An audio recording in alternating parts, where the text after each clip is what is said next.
I didn't do it.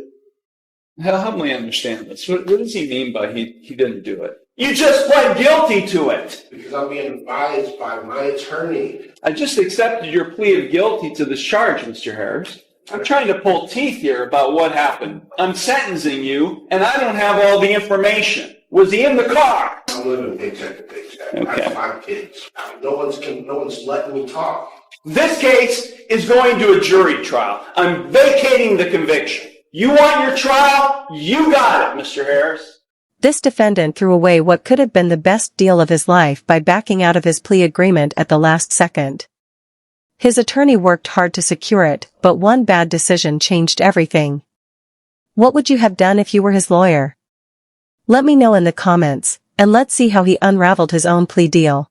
Against Mr. Harris is a charge of failure to stop after a non-public road accident. The offer that we have discussed here would be an amendment of the charge to the charge of failure to stop after an accident involving the property of others. The difference between this charge and the original charge is that this charge does not carry a mandatory license suspension. The damage to this vehicle, which was a 2001 Chevy Blazer, was the grand total for the repairs $6,874. The city has recommended probation, whatever fine the court deems appropriate. Mr. Heasley? Thank you, Your Honor. He very much wishes to resolve this matter, Your Honor, along the lines of the stated plea offer, although he is aware that this court does not have to follow such plea agreement. Normally, I don't allow pleas to, this late in the game. We've had, I think, 4, maybe 5 pretrials or status conferences.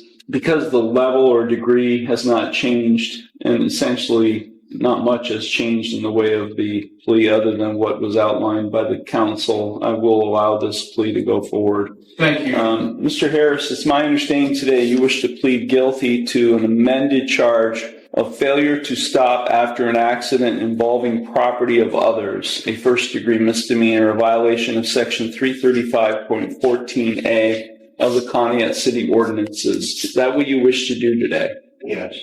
You understand by pleading guilty to this charge that you are waiving your right to a trial, which includes your right to cross-examine witnesses and to confront evidence presented against you. You'd be waiving your right to testify or not to testify without any negative connotation. You'd be waiving your right to subpoena witnesses. You'd be waiving your right to a jury trial. You'd be waiving your right to be proven guilty beyond a reasonable doubt. All of those are trial rights you'd be waiving by pleading guilty to this amended charge.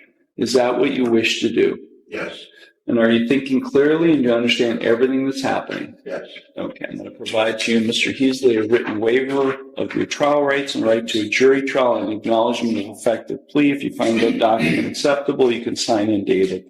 Harris and myself have executed the waiver of trial rights and right to a jury trial and acknowledgement of effect of plea in this instant case, handing it to the bailiff. Thank you very much. The court does find that defendants, as I indicated, will allow the amendment to go forward. I do find the defendant's plea of guilty to the amended charge to be knowing, voluntary, and intelligent. The court will accept the guilty plea to the amended charge, and I will therefore find him guilty of the amended offense.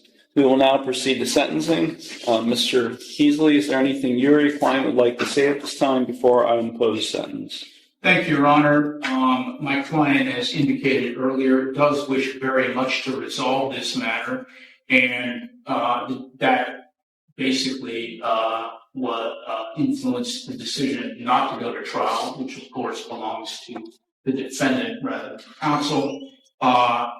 We're aware that there is restitution to be made in this matter, and hopefully that will not be a problem. And he's aware of the possible sanctions that come along with this offense. We would hope that the court not suspend his driving privileges if possible. Mr. Harris, is there anything you would like to say at this time before I impose sentence? I'm not sure I'm allowed to say it, so I just want to hope that I keep on saying so. I don't know how to say it, so. That's all? Yeah. Okay. Okay. Back on December 21st, Ms. Kreider's vehicle was parked in front of her residence in the street. It was struck by another vehicle. Officers investigated the matter, determined that the vehicle belonged to Mr. Harris. And at that point in time, they found pieces of the vehicle that were there, including a piece of a Cadillac grill ornament. And they matched it to the front of Mr. Harris's vehicle, and it fit the piece of the Cadillac grill ornament fit perfectly. So that's how it was determined that Mr. Harris's vehicle was involved in the accident. Thank you. Ms. Kreider, is there anything you would like to say at this time before I impose sentence? No? Okay. Thank you. So I think if there's a restitution component being included in, it seems, because this was not a citation that was issued. This was a complaint filed with the law director, so I can't tell from the paperwork filed with the court whether he had insurance or not, but I'm assuming since restitution is a component of the sentence that there was no insurance? I was the one driving it, so Was there insurance on the vehicle? I don't know. I didn't do it, so I don't know. I didn't have the car in my possession. But Help me understand this. What does he mean by he didn't do it? I'm sorry. We were prepared, Your Honor, although he does wish to resolve this matter according to the offer which was just recently extended to us with trial on this matter. But he has waived his rights to... I understand. Just tell me what happened. I understand. Just tell me what happened. I'd like to know what he's claiming happened. Another individual, Your Honor, was operating the vehicle at the time of the accident, not Mr. Harris. But he does wish to resolve the matter in lieu of trial. I just accepted your plea of guilty to this charge, Mr. Harris. I'm now in the sentencing stage. Okay, I understand, but I'm being advised by my lawyer, so I'm not. As I said, I don't know what I'm allowed to say and not allowed to say. I'm trying to be respectful. The judge wanted to know regarding insurance on the vehicle. Cadillac Escalade. I get that. I didn't have insurance on that vehicle. Whose vehicle was it? Okay, so the vehicle was in my name that I used. I let my brother have that vehicle because I'm trying to help him out. It's your vehicle. It was in my name. It was his vehicle. He purchased it. He bought it. Was the title transferred? No, he did not transfer the title. I'll continue to talk pretty well. You can talk to your attorney. I'm trying to pull teeth here about what happened. I mean, I'm sentencing you, and I don't have all the information. Okay?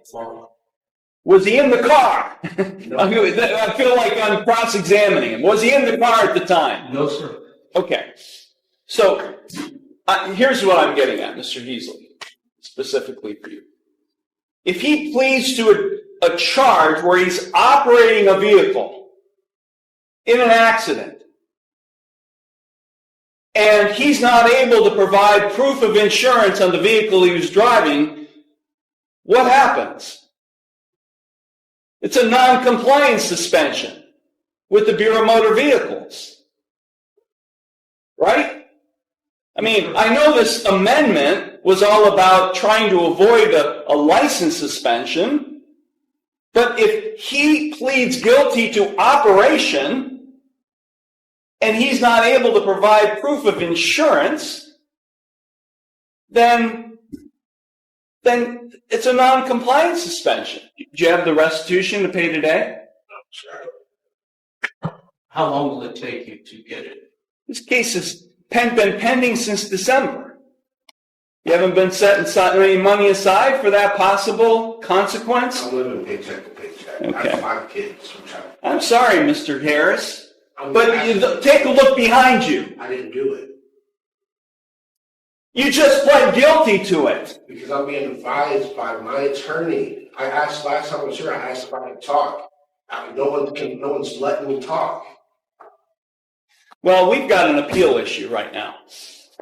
We got an ineffective assistance of counsel claim right now. And I'm not going to allow this thing to go up on appeal, and you guys spend all kinds of time dealing with an appeal. I'm going to leave.